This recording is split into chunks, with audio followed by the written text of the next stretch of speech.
to talk about Obi-Wan. Okay. This is episodes 1 through 3. 1 through 3. Of Obi Wan Kenobi. Let me just start by saying, the first 2 episodes of this show were so fucking boring that I almost fell asleep watching both of them. I did fall asleep watching the second one. And now let me preface this. Those of you who know I'm not a massive Star Wars fan. I have been anticipating the show because I love Ewan McGregor and I want to see Hayden Christensen get his due once again. I know you roll your eyes. I want to see him get his due because I think he got shafted by George Lucas just being a horrible writer and a horrible director. I went into this hopeful, highest of hopes, and those first 2 episodes were horribly boring. It's so boring. The whole show is just stuck in neutral. Yeah. There's nothing about it that I find enjoyable. Yeah. There's literally nothing. And it's one of those things where everybody and their cousin coming up to Obi-Wan was like, oh, you must be so excited for this. And I'm like, no. Why would I be? I've seen the trailers. Yeah. It doesn't look great. It looks fine. But there's going to be so many issues. And we'll get to episode 3 because they didn't really step in it real bad until episode 3. But they stepped in it and then they kept on dancing around in it. They took a bath in it at the end. Oh, it was really bad, kid. A bath. Oh, it was real bad. Okay. So the first episode, I want to count. I didn't because I didn't want to go back and rewatch it. How many times they were going to show Obi-Wan leaving his job and riding that skiff back to town? It was 3, possibly 4. 3, possibly 4. Yeah. Every effing time, the same scene. Mm-hmm. At one point, I'm like, do they just reuse the same footage? They shot this from like 6 different angles and then just reused it for all those different transitions. I was blown away by that. I'm like, what is going on here? It was so slow. And then like the whole thing with the Inquisitors, I was just like, okay, this breaks that cardinal rule of Star Wars, which is that we have so much canon for the last I checked, 50 years. And this is the first time anybody's brought this up, and you're going to treat it like it's this known quantity that's widely shown in canon. Yeah. And I'm just like, this is extended universe bullshit. Okay, this is like, I get it. And it's a cool idea. But last I checked, there were no younglings left. That was the whole thing. Yeah. That was the whole thing, was that he killed all the younglings. That was the whole thing. So apparently not. Apparently saved a few. And now he's raising them as his own Jedi, which I thought the whole thing with the Sith was that there were only 2 Sith. Yeah. I could have sworn that was the whole thing with the Sith, was that they weren't the Jedi because there could only ever be 2 of them. A master and an apprentice. I'm pretty sure that was what the whole thing was. And it's like just so much garbage that it's just like I'm sitting there and I'm just like, okay. And then in the second episode, it's obvious that they watch Marvel. Yeah. Because they kill the Grand Inquisitor.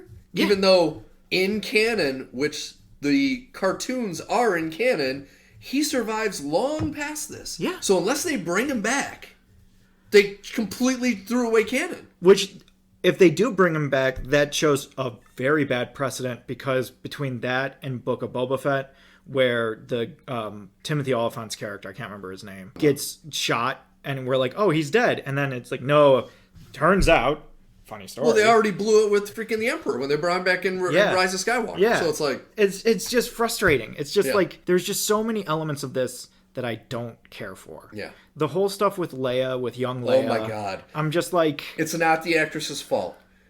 That is every little kid cliche in shows. Yeah.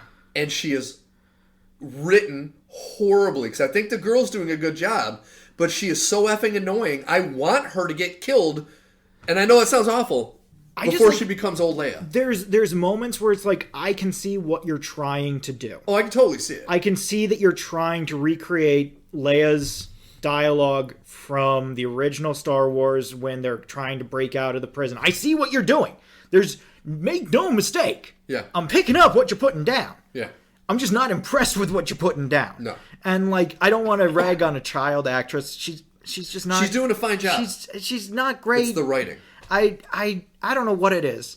Because, like, some part of it just isn't working for me. Yeah. And I keep waiting for this turn that's going to make it better. And, like, I'm excited about things like, okay, now this explains why she would call for Obi Wan Kenobi when she's running away from the Empire with the plans for the Death Star. Like, okay, all right.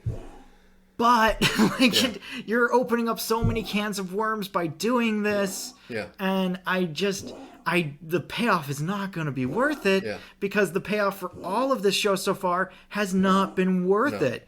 You know, Obi Wan spends the first 2 episodes scared out of his mind to turn on his lightsaber. And that's another thing. So it's been 10 years since the end of Revenge of the Sith. Like Yoda, when he was in Empire, that was like 20 to 25 years, maybe even longer than that after Revenge of the Sith. He has full use of all his Force powers. Yeah. Obi-Wan is 10 years out, and he was one of the most powerful Jedis ever, and he has a hard time using the Force. He's completely lost his connection to the Force. That makes no sense whatsoever. With no explanation as to why. None whatsoever. And if you're supposed to be guarding Luke, wouldn't you keep up your ability to use the Force? Wasn't that the whole point? Yes. Did Yoda not say at the end of Revenge of the Sith, you have new training to take on? And like, I get it. He's been trying to reach out and he's not. It's been 10 years. How can he still be trying to reach out to Qui-Gon and not be making contact Luke after can do 10 it in years? like 3 years. This is so ridiculous. And it's... Luke does it by accident when Ben shows up on Hoth. Yeah. That was an accident. Like, it's just... There's just so many elements of it that I'm just not impressed with. Yeah. The woman who plays third sister, what's her name? Moses Ingram. Yes. I feel the same way about her as you do young Leia. I don't have anything against her. Yes. I don't think she's the problem. I hate that character. Yeah.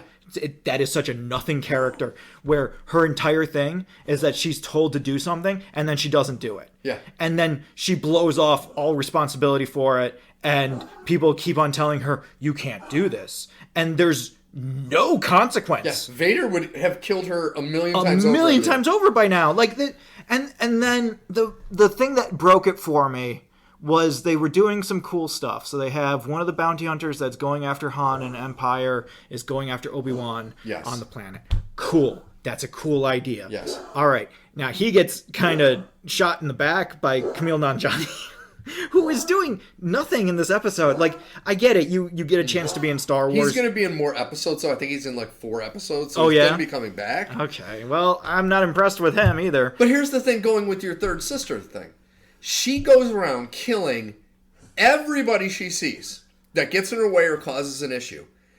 He threatens her life with a gun, withholds information from her. She gets the information and then leaves him alive? Yeah. I was like, what is that? Well, like, the thing that did it for me was when they're running across the rooftops and she sees Obi-Wan firing at the bounty hunters. Yes. And she starts chasing after him across the rooftops. Like Spider-Man. And then Leia falls off the roof and Obi-Wan catches her and drops her down and then amazingly appears like around the corner. Yeah. And then runs over to her and they run off down a corridor and they're on their way to whatever their next adventure is. And third sister is still jumping across the fucking rooftops. Yes. And like, I'm just like, what is your writing, dude? What is happening? This is so bad. What is going on with this? Because I can't follow what you're trying to do. I know what you're trying to do, but I can't follow what you're trying to do. Like, I can see the skeleton that you've amassed here, but then you want to cover it in bushes and sticks. And I'm like, okay, I mean, we can do that. I don't really see why we would do that here. I don't really see why we have Obi-Wan refusing to use his powers in any way. I get that he doesn't want to alert people to his presence, but I also know that it's a little late for that now. Yeah. So, like, what are you doing? And how many mind tricks could we have used to get out of so many problems? Oh my God. I look at so many things. Let's talk about episode 3. Oh my God. Okay. Episode 2. This was going to take an hour. Yeah. Episode 2, I really didn't like. Episode 1, I was frustrated, but whatever. By episode 3, I'm like, okay, where are we going with this? And my curiosity, if you look at IMDb, James Earl Jones is said to have been in 1 episode. Mm-hmm. What are they going to do with Vader now? I know. Is he going to be seen without his helmet? Is it going to be Hayden Christensen? Is it going to be Hayden Christensen from the rest on out? It's not James Earl Jones' voice anymore. He's in 1 episode. I don't understand. So this is the part that baffles me. Okay. It's so bad. This is everything. everything we feared as Star Wars fans, I remember, because I was there, when Revenge of the Sith came out, the fan base was informed that Hayden Christensen had demanded that he play Vader in the suit. Yes. Demanded that he play Vader in the suit. Everybody and their cousin was like, that's a dumb idea. He's too small. You're too small. Oh, hi! Fast forward fucking, 15, 20 years, and we see how true that fucking is, because Vader shows up in this episode, but he's not really Vader. I've seen better Vaders on YouTube than this Vader. At conventions. This was awful. This was awful bullshit. And I'm just like, you bring back Hayden Christensen for God knows why. I can't fathom the decision to do this. It's an ultimate member berry. But it's not. It's an ultimate member berry for the slim to negative level of people that remember Hayden Christensen fondly from those movies. Well, see, that's the thing. A lot of people that I've worked with who were in their early 20s, who saw the prequels when they were little kids, absolutely adored them. And now they're in their mid to late 20s. And so I could see them saying, we're going to bring him back because they will love the fact that he's back. It's so bad. It really is. It's so remarkably bad. The plot of the episode. Yes. Obi Wan and Leia have escaped from a mining planet somewhere. They're escaped to a mining planet. They are on the run from the Imperials. The Imperials have wiped out the planet and are using it for their own nefarious means. They get a ride. Oh my God. When they get a ride. We gotta talk about the ride. We have to talk about the mole thing. The mole man that was driving the cart. I never say this about Star Wars. That was some of the worst puppeteering I've ever seen. You could tell it was rubber when it was talking. Not only that, there was no sync. Yeah. There was no element of sync at all. Whatsoever. And it was just bad. It was just really, really bad. And it was, I've never seen that in Star Wars, where like even in the prequels, the practical costumes are still really great. Yeah. When they make practical costumes, which is not for everything in the prequel. And when we get to the new Skywalker series, the practical costumes in that. Oh, were fantastic. Great. Especially in Force Awakens. Great. In Mandalorian, there's that one prison break episode. Oh my God. Great costumes. Great. What the holy fuck was this mole thing that looked like some reject from like a Mac and Me style third tier 80s movie. So bad. It was so bad. And I was just sitting there like, there must have been a discussion at some point. Do we just re-CGI the entire mole face and get rid of the puppet? Because this is laughably bad. And this special effect goes into what I was talking about with Strange New Worlds. You have Paramount Plus making a series. They do not have the resources that Disney does. No. And their special effects and their practical effects are top notch. Yeah. This is a mainline Star Wars series about Obi effing Wan Kenobi. That they've been planning for over a decade. Yes. And you have a horrible. I couldn't have described it better than you did. I just couldn't have.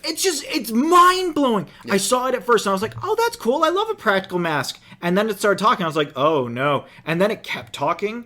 And I was just like, oh, no. And then they start doing close-ups on it talking. And I was just like, oh, no. Why would you do this? He's talking to stormtroopers. No one's mouths need to move in this conversation. Why are you doing this? No, don't do it. And it just like, there were just so many elements of it that I was just baffled by. A big thing for me when they pick up the stormtroopers. Yeah. Okay. Obi-Wan mistakenly calls Leia by her name. Yeah. It's supposed to be Lana or Luma. You're telling me every stormtrooper in the Empire is not aware that they are looking for Obi-Wan Kenobi and Princess Leia. And they hear the name and he's like, huh? I thought her name was Luna. Oh yeah, her mother's name is Leia. Oh, okay. Okay. Are you kidding me? I get confused. The two individuals in the universe. Also, can we talk about how we're supposed to be keeping a low profile and Obi-Wan is still dressed as a motherfucking Jedi? Yeah. Like no attempt at all. He's still wearing the sacred ceremonial garb. I'm just like, dude, does your Jedi cloak give you +10 to force power? Like, I don't understand. Yeah. Ditch the clothes. Go incognito. I'm begging you, my dude. Because it's so ridiculous that all these stormtroopers walk by him and no one is like, hey, did you see that Jedi? I think that guy looks like a Jedi. And he has his lightsaber on his belt and he shows it off all the time. I think that guy's a Jedi. Like, what are you doing? What is happening here? This doesn't... You gotta be freaking kidding me. We're not done with the tram part yet. It had the most... Until the ending, it had the most laughable scene of this episode for me. Uh-huh. When they pull up to the guard post that has the electrified fence. After he kills the guards... He has to find a way to painstakingly turn off the fence when they could have just walked around it. When they do the wide shot of it, 5 feet from where he turned off the fence, it was just open. And they could have just walked around it. And I was like, what is going on with this world? Why would they go out of their way? Like, why didn't they build the rock face up to the edge? So it's like, okay, it would be a pain in the ass to go around it. This literally, there was a path. You could just go around it. It's just, and it's all prairies and dunes. It's I was laughing so hard. It's just like, oh my God. It's mind blowing. I was laughing so fucking hard. It's mind blowing. They escape from this Imperial guard post. Thanks to Tia, who is a officer of the Empire she's kind of like Finn. Yeah. Who was a stormtrooper who became good. She's an officer of the Empire who's now working for the rebellion, but she's still an officer. She's like a double agent. Yeah, I think she's... Indrina Varma, she was in Game of Thrones. Yep. Yeah, so she shows up, and she's going to save their asses, and she takes them to this droid shop that has a secret back room, and they're hiding in it, and they almost get caught a few times just to burn like 15 minutes of our precious time on this earth. And then Obi-Wan senses something. Oh no, it's the Inquisitors, and oh no, it's Vader. He's come from Mustafar, because apparently he still hangs out on Mustafar.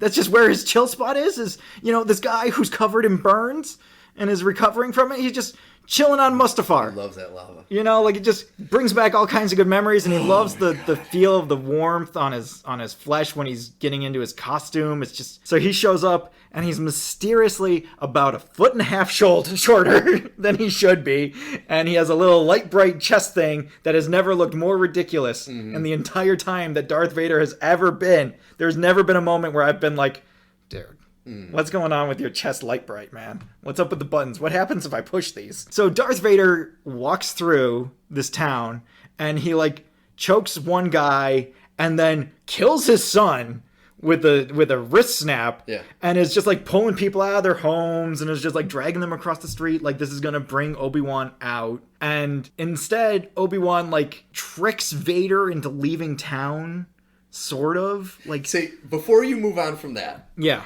You touched upon another obnoxiously annoying thing for me. Okay. Obi-Wan, they played it off that he has lost his use of his powers for the most part. Or he doesn't use them. He doesn't use them, or he doesn't really have... Okay.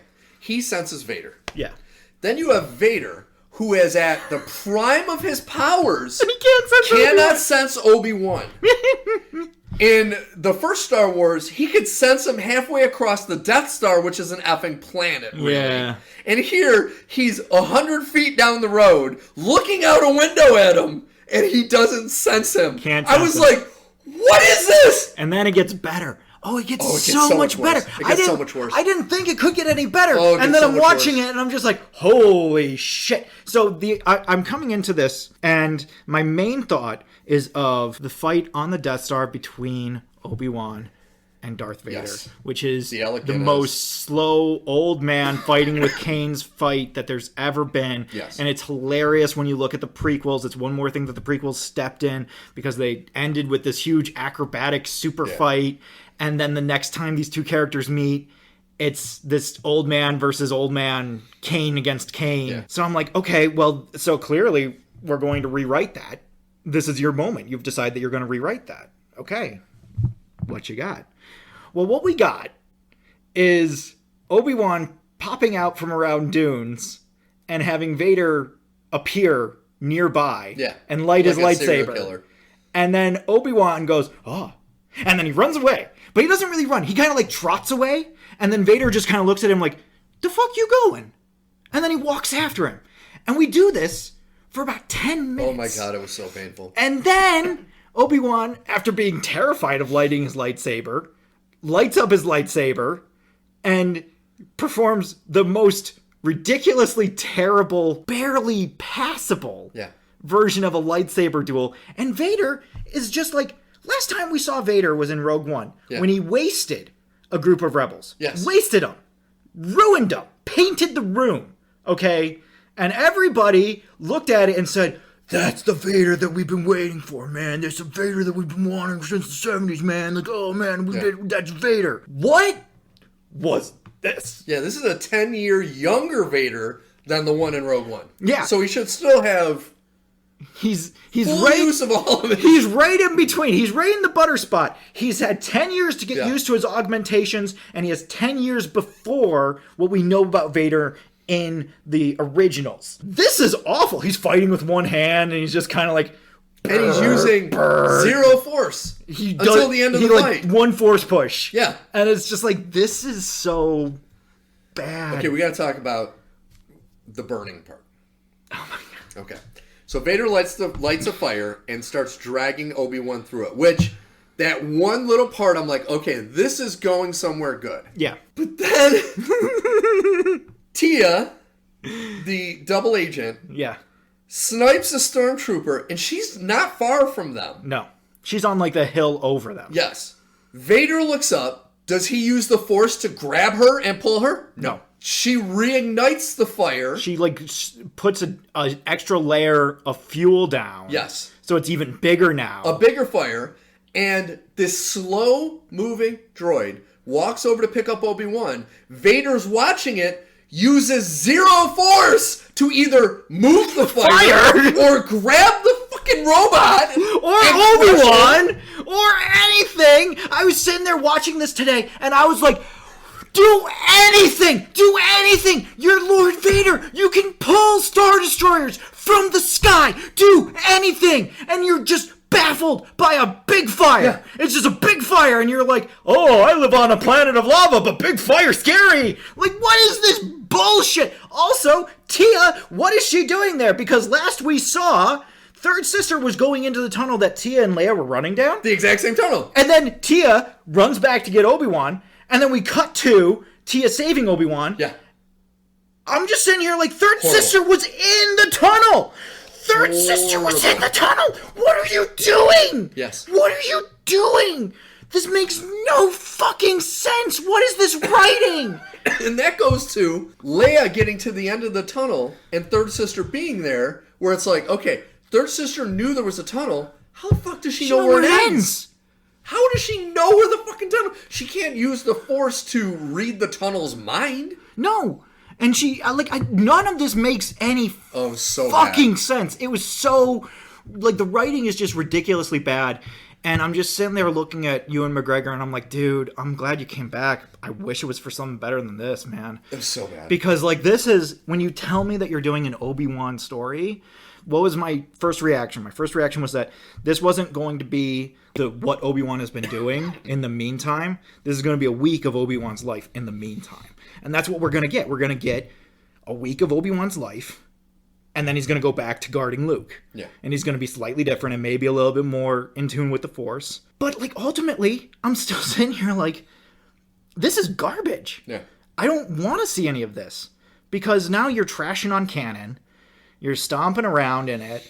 You're making a mess of it. And you're rewriting the rules. Well, in reality, this is the fourth prequel movie. Yeah. Because it's along that line of shit. Yeah. Where you're like, and it Jesus. relishes in being a prequel. Yeah. Like, that's one of the things that I can't fathom. Is just like, I get it. Every show has a little lead-in nowadays. Because there's nothing that's on its own, right? You can't just like start something anymore. You have to know something about it from before. So there's always a previously on. The previously on Obi-Wan was Revenge of the Sith. Like they went over the entire plot of the prequels with taking special care to go over Revenge of the Sith. And I'm just when they were doing those prequel flashbacks in the first episode, it made me madder because I'm like, I don't want to see those because those movies sucked. Yeah. And I don't need to remember how bad they are. This isn't helping. No. This isn't helping. You know what else didn't help? We didn't talk about this when we talked about the first episode. Can you stop putting Flea in fucking things? He is a horrible actor. Like, you put Bill Burr in Mandalorian, but he's actually a really good actor. Yeah. Flea was only good in one movie, and that was The Big Lebowski, where he played a nihilistic German, and he didn't really say much. No. Anything else he's been in, he has sucked. And he was horrible in this. You don't like him as Needles in Back to the Future? No, not at all. He is horrible. Absolutely horrible. Oh, man. And like the only, I gotta say, the only actor part and writing of a character I like in this is the very short time that Joel Edgerton was playing Uncle Owen. That was pretty good. He nailed it. Because he's a solid actor, and he took, I mean, it wasn't a lot of dialogue, but just the way he was reacting to Obi Wan and all that, it's like, he is good. Yeah. Everything else has been shit. Like, there's even moments where I'm like, oh, maybe this will go somewhere. When he's, like, he's spying on Luke, and Luke has run off, except he hasn't really run off. He's just playing on the back of the house like he's in a speeder or something. And which is... even it's like they forced that one. No pun intended, but like, they forced that. They're just like, even when something cool does happen, which is very rare, it's immediately negated by something incredibly stupid. Yeah. Like, I get it. Obi-Wan is a great fighter, so you can't just limit him to being a lightsaber-wielding fighter. Although, arguments can be made that would be his best weapon. So but a lot of his fighting was Force-enhanced. So if he can't access the Force, well, and he's not going to be a Captain America-like fighter anymore. He has a whole thing about blasters. Yeah. He has a whole thing about blasters. And what's he doing here? He's become John Wick. Yeah. He's sniping guys. He's hitting people from weird angles. He's quick drawing everybody in the Empire. And I'm just like, what happened to so uncivilized? Yeah. I thought that these were so uncivilized. What is this? Yeah. What is this? And also, I can't help but reiterate, if you're on the run, why are you dressed like a Jedi? Yes. Are on the run, and you brought your lightsaber, just use the fucking lightsaber. They know you're here. Yeah. This isn't some mystery. They know you're here, dude. Like, this was a trap set up to catch you, and you went into it, so they know you're here. And they're going to continue to follow wherever you go. Yeah. So, I would just use the lightsaber. I think would be my plan at this point. This is no Mandalorian. This is not. This is more Book of Boba Fett than, and this is so what much closer makes to Book me of Boba worry Fett. About the next season of Mandalorian, because it's like I was so disappointed with Book of Boba Fett, and now this is turning out to be shit. It's like this seems like a trend, that they're working on right now, and I am terrified that the Mandalorian is going to go down this path. I just like every time Star Wars has a success and they say, we're on top, we got it, we got the mic, we know what's rocking. Force Awakens, oh yeah, everybody in the club, we're all having a great time, and then immediately squander all that goodwill. Same thing, Rogue One rolled into Solo, and you're like, oh Jesus Christ. Mandalorian, oh yeah, it's all great, baby. It's all good. We're going to come out with a ton of Star Wars shows now, baby, because it's so great. Are any of them going to be any good? No. Are any of them going to be passable? Because now I'm looking at Ahsoka. Now I'm looking at Andor. Now I'm wondering, are these just going to be more of this kind of bad, not well written, not well produced, not well thought out storylines? Are these just going to be more kind of just garbage malarkey to fill the Star Wars quota? Star Wars, to me, as far as like movies and TV shows, are turning more into what DC is. Where DC, we've agreed, the animated shows and the animated movies, minus like what they did with the Batman, which I still love, are far better than the live action. Yeah. And really, since the prequels, the animated Star Wars series have been 1,000 1,000 times better than any live action. Yeah. Minus, of course, the first 2 seasons of Mandalorian, which we loved. So it's like, are they turning into that DC thing where it's like they're going to make a live action and the diehards are going to make excuses? Which, I love my friends. They're all big Star Wars fans, and a couple of them are the most critical human beings when it comes to anything related to film or TV, unless it's Star Wars, and then they're apologists. Mm-hmm. And that drives me nuts because, like, I am a diehard Star Trek fan. I can admit when Star Trek sucks. Yeah. And I fully admit when it does. Yeah. You know, I can see the good in it, but I can say, yeah, I like this, but I can understand why people think it sucks. Yeah. Diehard Star Wars fans cannot think like that. You get, like, the problem is you get the hyper dichotomy of Star Wars fans. Because I agree, there are apologists who are just like, and I've been that apologist before, where, like, I remember the first time I saw Last Jedi. Was it Last Jedi? I was like, it's pretty good. I like this. I like this more than Return of the Jedi. This is pretty good. And it's just like, you look back at it and you just start taking it apart. And you're just like, that was a raging pile of shit. Why do the lasers arc in space? Why is this the slowest chase of all time? Fall in space? Why are we doing radio prank calls? Why does this movie take place right after the end of the last movie? That's never happened. But you're going to completely take away everything that happened in that first one and contradict it in the next one. I don't think this is a good idea. It was such a horrible... Like, that to me, The Rise of Skywalker is by far the worst. I think that movie is so bad, and it's so stupid. Like, The Last Jedi, I can find 1 or 2 things in it that I thought were okay.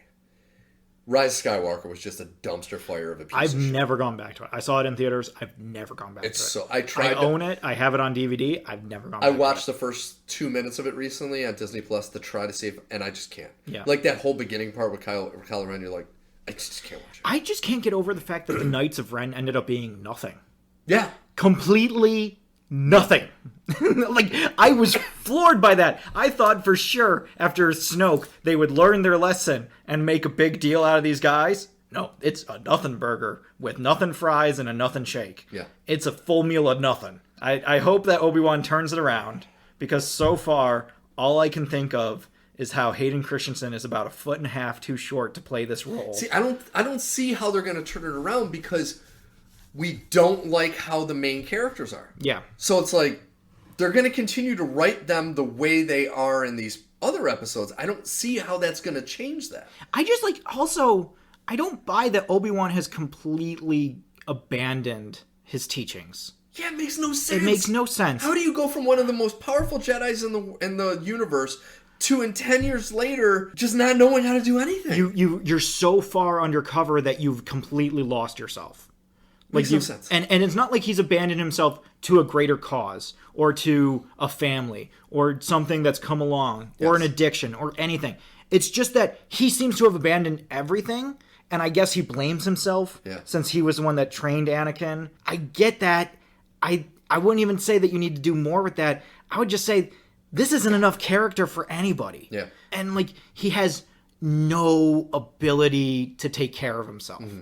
Like, the fact that he calls Leia during their conversation, I was just like, you have no chill? Yeah. You have no chill. You're in hiding right now. You're trying to escape and hide from the stormtroopers that you're talking to right now.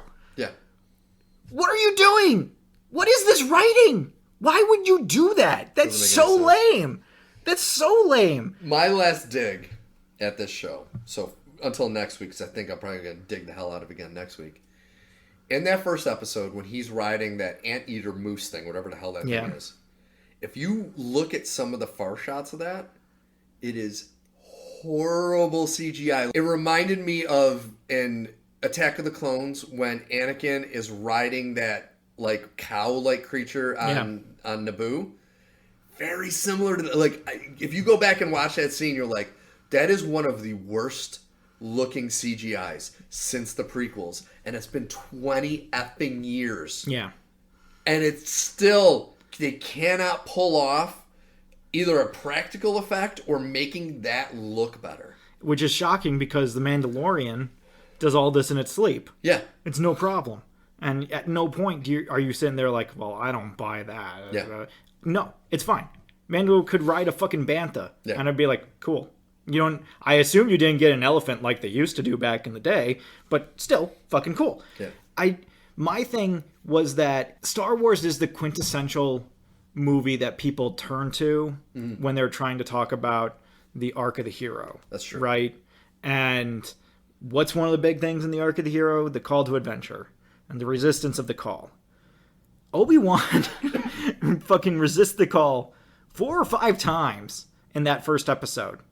And then at the very end, as if we're children and we need it spelled out for us, Yes. the woman who's taking his ticket, he's taking a moment to stare up at the spaceship he's about to board to go on this adventure. And the woman taking his ticket is like, so are you coming or what? And I'm just like, I fucking hate everything about this right now. I have to be fully honest with you. I hate everything about this because this is so... We didn't need a 5th call to adventure, okay? Like, come on. This is so bad, guys. Can I tell you how grateful I am, though, that you think the same way about this that I do? Because if a part of me, because I know you're a Star Wars fan, was like, fuck, I am going to totally bash this. And as much as I do enjoy sometimes when we disagree on things, when it came to this, I desperately needed you to think the way I thought. Yeah. And to know that it makes me feel... It's like with Halo. I was like, oh, thank God. Yeah. And that's how I feel with this. I'm like, oh, God, thank God. Yeah. Because it is so fucking bad. That fight between Obi-Wan and Vader, I didn't think you could make the original Star Wars fight between Vader and Kenobi look great. Yeah. You did it. You made it look like a masterpiece, my friend. I don't know how. I don't know why. I don't know why anybody would put this as their prerogative. I'm going to create the slowest and most ridiculous fight scene between 2 arch enemies. And that scene is, say, 15 years after the show ends, and Alec Guinness, he's not actually doing a lot of the sword fighting in that scene. They have a double kind of doing some. But they make his older Obi-Wan more proficient with the lightsaber than this Obi-Wan. Yeah. So are you... Like, I don't know if they're going to say at the end of the show, oh, now he's going to up his Jedi abilities. Now he's going to start training again. Now he's going to start... But it's like... I thought that was what you were supposed to be doing this entire time, Obi-Wan. I thought the such training a never dumpster ended, fire. Obi-Wan. This is such a dumpster fire. Like, I think one of the quintessential things that I can point to and be like, this is why your show sucks, is Ewan McGregor had one of the most iconic Star Wars handles of anybody in the early 2000s. Every kid knew what Obi-Wan Kenobi's lightsaber looked like. Yes. It was iconic, and everybody knew that Ewan McGregor himself picked that handle, which is what made it special. I don't think they've shown it once. Nope. In this entire show. They've shown that he buried his lightsaber and Anakin Skywalker's lightsaber in the desert, but even then I don't remember seeing the special pommel on the handle or anything like that. So I'm just like, are you going to blow even the most basic nostalgia quotients too? Like you're not even going to hit these easy layups. You're going to hit nothing? And why the fuck would you bury it in the middle of the desert when right outside of where you live is sand? You could dig a hole and bury it there. No one's going to fucking find it there. Are you worried you're going to be tempted, dude? And, you must have used the Force to be able to sense where it is, because there's no way that you just remembered in the entire desert, which is always moving, because it's a desert, where you buried this thing. You definitely used the Force to find it. So there's just, once again, hot and cold on his Force abilities. Are they there? Are they not there? I just thought about something. You're telling me that Darth Vader, in all of his abilities, cannot sense his Force-sensitive daughter? Even though he doesn't know he has children? Mm-hmm. He knows his wife was pregnant. Mm-hmm. So he knows she died. He thinks he thinks he's the one that killed her, which he is technically the one that killed her. He should be able to sense anything and anyone who's Force sensitive. And here's his daughter, who's gonna have, even though she doesn't show it yet, just by being born, is gonna have not only a sensitivity, but is going to have an essence of him. Mm-hmm. And he can't sense that when she's 2 feet, not far from him. Yeah. That's another thing where it makes it dumb that you're putting Leia in this storyline, because it's like, he should be able to sense that that's his child. Yeah. And you're putting her in the line close enough to him where he would sense it. Mm-hmm. Which would completely throw off everything else. Or if anything else, he would at least sense who she is. Yeah. Like, Darth Vader isn't meeting Leia Organa for the first time in Star Wars. No. They know who each other are. Yes. They are old friends. This has been going on. There's just so many elements, so many black holes of just like, what are you doing? It goes into kind of what you were saying last week about... I can't remember what show we were talking about. I think it was the end of Stranger Worlds where you said the only issue had is they kind of wrote themselves in a corner and they had to kind of find a way out of it. Yeah. This whole show, I think, is that. Yeah. I think right from the get-go, they wrote themselves into a corner and they've been trying to find ways to get out of it. In each episode, it has moments like that. Yeah. Where you're like, nothing that makes any fucking sense. And there's not even a sense of building. Yeah. Like even in Book of Boba Fett, there was a sense of building. Yes. Where, like, it wasn't necessarily cohesive because you had, like, the first 2 episodes were largely flashback-based, and then the 3rd episode is hard into the biker mice from Mars. And then from there on, it's all modern with some flashbacks. So it didn't feel cohesive, but you still sensed what they were doing. Yeah. This, I'm just like...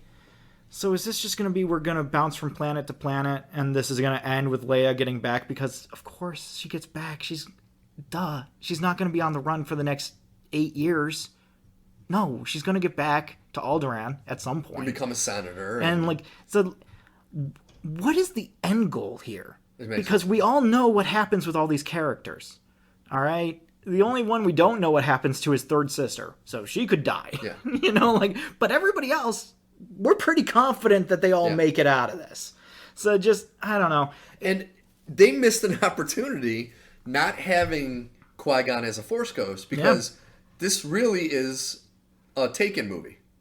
She gets taken, and Obi-Wan has a certain set of skills, and he has to go looking for her. It's like, dude, you missed an opportunity. And that would get Obi-Wan someone to talk to. Yes. And, like, something to do. And it would make us, as an audience, feel like he has been doing something for the last 10 years. Yes. Because right up into last week, when I watched the first episode of this, my thought process was never Obi-Wan totally forsake his entire Jedi background and legacy in order to go into hiding as Ben Kenobi. He didn't change his last name. He just changed his first name.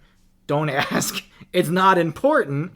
But he didn't change his name, but he did completely lose his connection to the Force. Yeah. That at no point was something that crossed my mind as an option. I didn't think so either. Because why would it? Yeah. That's ridiculous. Because, once again, Yoda tells him, you have new training at the end of Revenge of the Sith. At the beginning of A New Hope, he is shown to still have his Force abilities without a doubt. No problem. Okay? I don't get it.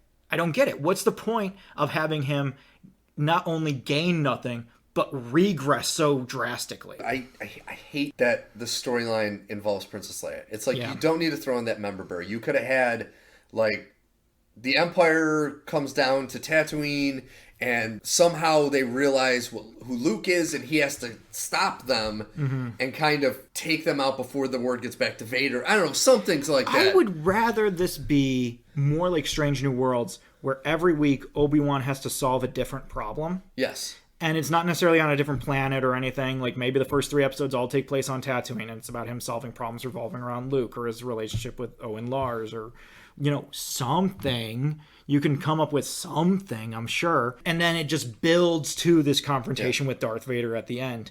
As opposed to this, which is this linear storyline that's very mediocre at best. Yeah. And is... Like, they could have had him have a run-in with Jabba the Hutt.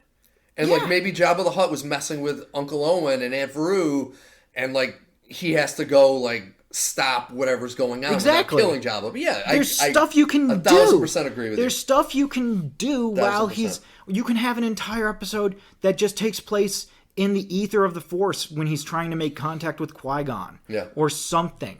You know, and Darth Vader senses him in the ether of the Force, so the entire thing takes place like a Professor X mindscape, where it all takes place in their minds, but we see the whole thing, and it's this artistic wonderment.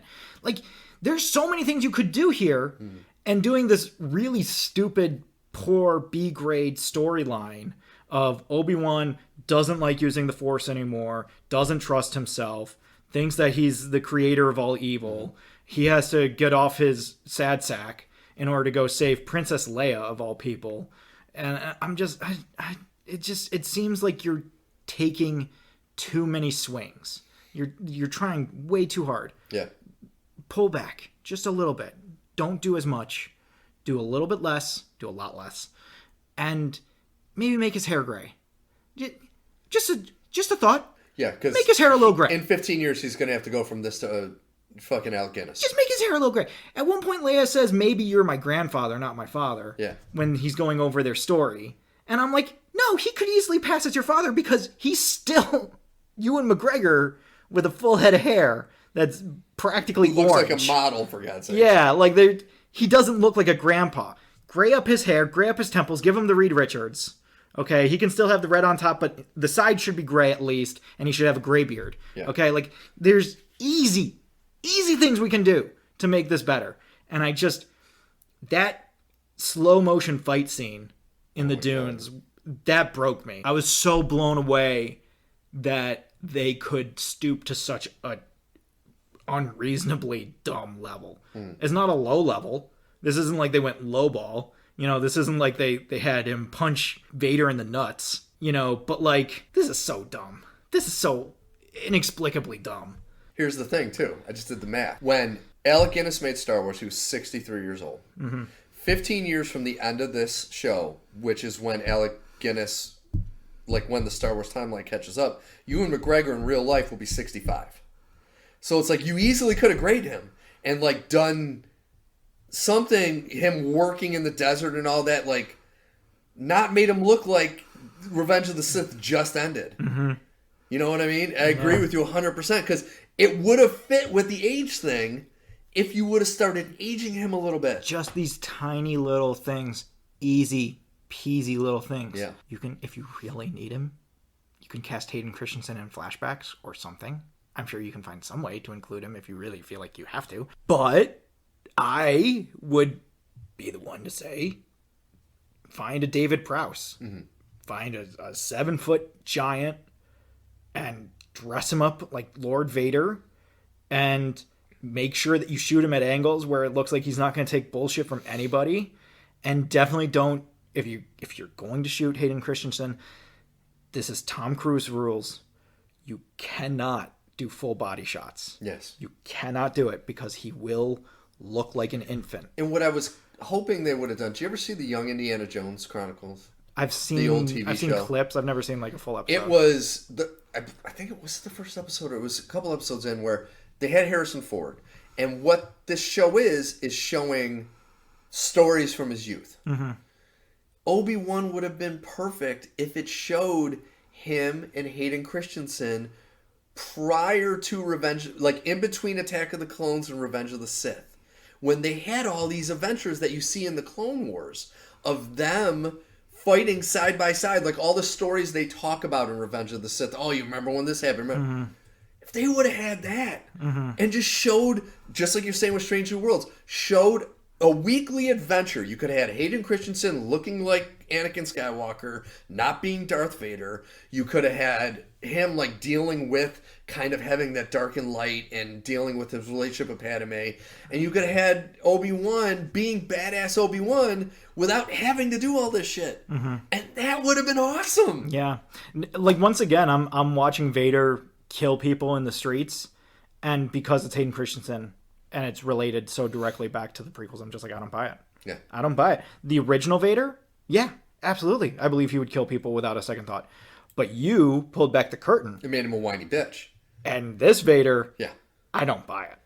I don't buy it. And that was always my big thing about Revenge of the Sith. I had a lot of people like, oh, it was awesome at the end when he turned evil and he's killing the younglings, blah, blah, blah. I'm like, he goes from good, fighting with his, not knowing if he wants to go to the dark side or not, to within a half hour of him saying to the Emperor, I'll be your apprentice, killing children. Yeah. Like the first thing that the Emperor asked him to do was children. go kill children. He was like, let's do it. Yeah. I got my lightsaber right here. Who know him. Like Yeah. he knows these kids and he probably has love for these kids. I got my lightsaber in one hand. I got my key card to work in another hand. Yeah.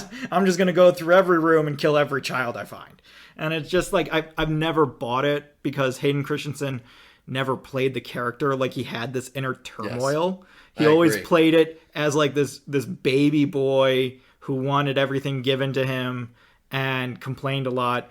And then every once in a while he'd have these really dark moments where I killed all the sand people and the women and the children. And it's just like, where the fuck did that come from? When Obi Wan tells Padme that he killed younglings and she says, I don't believe it, I do remember in Attack of the Clones he told her that he killed children. Yeah. And she's like, he did kill children. He has done it before. Yeah. So you really can't believe it that he would kill children? Yeah. Oh No, my I God. just this reeks so heavily of Revenge of the Sith Oh in my so God, many it ways. does so bad. And I'm just sitting here like I hope you scrub hard and you get that stink off, because right now I don't know that I can follow you down this path, my friend. And Like, do you know what my number one glowing warning sign was from that first episode? They included the I have the high ground Anakin. They Yeah. included that scene. When They I saw that, reveled I in was it. like, this show's gonna suck. they reveled in it. They absolutely did. That's the thing that I just cannot believe, is just like they keep on just rolling around in the prequel muck. Like, oh yeah, prequels, baby! And I'm just sitting there like, what is this? Why are you rolling in mud? And why are you relishing in it? And why do you think that I'm excited to watch you roll in mud? This is awful garbage. It's because I have the high ground Anakin. That's why. I All just- right, we can't talk about this anymore. I cannot wait to bash the show again next week. It's Yeah. kind of like Halo, but this one I don't think we're going to stop watching. No, 'cause this it's one- only 6 episodes. Well, not only that, I got cultural capital in this one, Yes. baby. I'm invested. And I love bashing Star Wars, so to me this is like Candyland, so I'm excited about this. This is going to be interesting. All right, so this week we're going to be talking Stranger Things episode, or Strange New Worlds episode 6, Obi Wan episode 4, and it is going to be our huge bombastic Stranger Things season 4 complete review. So I cannot wait for that. Season 4, Part 1. Season 4, Part 1, that's right. The 7 episode Part 1, which it is amazing. And it makes sense that it's taken 3 years for them to come out, because every episode is a movie. This is 7 movies. Every episode is an hour and change. Yeah, and the last one's an hour 38, which is yeah. like an actual movie. Yeah. Yeah. It's bonkers. Totally And makes sense that it took 3 years to get Yeah. this season out. All right, so once again, this has been episode 57 of NerdPod. I was going to say Stranger Worlds. NerdPod Generations. If you want to know more about us, please go to youtube.com, type in NerdPod Generations, watch all our videos. You get to actually see what Al and I look like, and I apologize for on the behalf of both of us. Go back and listen to the previous 56 episodes. It's nothing but gold. My wife actually told me she listened to last week's episode with Chip and Dale, and she said it was great. She loved it. So please go back, listen to the other episodes. Tell a friend, tell an enemy, tell everyone. You can find me at staylorbucks.com. You can find me at jetsumstudios.work under the Bronx Division tab. Check in next week. I cannot wait. Stranger Things Season 4, Part 1. Cannot wait to talk about Oh God, I can't wait either. It's I love. It's gonna be Stranger so Things. good. I love Stranger Things. I love it too. All right. Adios. See you later, friends and enemies.